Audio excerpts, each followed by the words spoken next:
A7 news चॅनलमध्ये आपले स्वागत।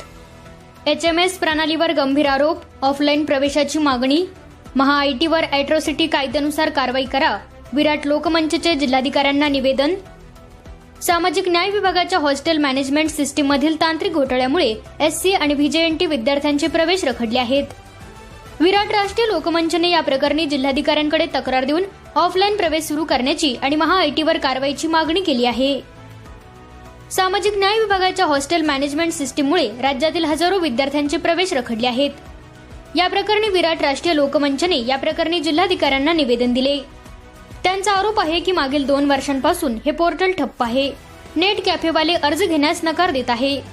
जुन्या विद्यार्थ्यांचा डेटा डिलीट होत नसल्याने OTP येत नाही आणि चुकीच्या ठिकाणी नावे दिसत आहेत।